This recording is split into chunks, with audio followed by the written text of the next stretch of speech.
प्रभु के नाम की स्तुति, प्रशंसा और महिमा होने पाए। आज सवेरे के लिए प्रभु का उत्साहित करने वाला वचन जो लूका रचित सुसमाचार की पत्री 18वें अध्याय और 16वें वचन में यीशु मसीह का कहा हुआ बात। लूका रचित सुसमाचार 18वें अध्याय के 16वें वचन में जो इस प्रकार से यीशु मसीह ने कहा, यीशु ने बच्चों को पास बुलाकर कहा, बालकों को मेरे पास आने दो, उन्हें मना ना करो, क्योंकि परमेश्वर का राज्य ऐसो ही का है। प्रभु के नाम की महिमा और प्रशंसा होने पाए। यहाँ पर ना केवल प्रभु यीशु मसीह बालकों को आशीष देते हैं, बालकों के ऊपर अपने हाथ रखकर परमेश्वर वहाँ पर ना केवल आशीष को देते हैं, परंतु उनके आसपास में रहने वाले सारे शिष्य लोगों को एक महत्वपूर्ण शिक्षा की बातों को भी यहाँ पर प्रभु यीशु मसीह देते, क्योंकि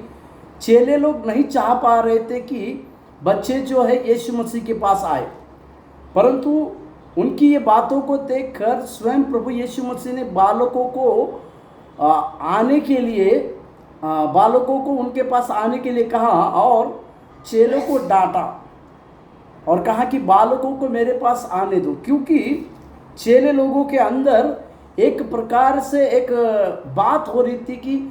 प्रभु के लिए सबसे बड़ा कौन है, या परमेश्वर के लिए जिससे परमेश्वर ज़्यादा प्रीति करते हैं उनकी नज़रिए में कौन है। इस प्रकार की बातें जो है चेलों के अंदर में चल रही थी। यहाँ पर यीशु मसीह इस बालकों को अपने पास बुलाकर आशीष देकर उनसे एक बात को कहे, जो कहते हैं कि स्वर्ग का राज इन्हीं के जैसे का ही है। यहाँ पर जो शिष्य यीशु मसीह के जो शिष्य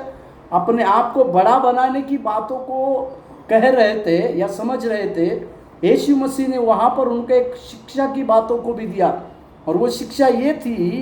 कि जो कोई इन बालकों के समान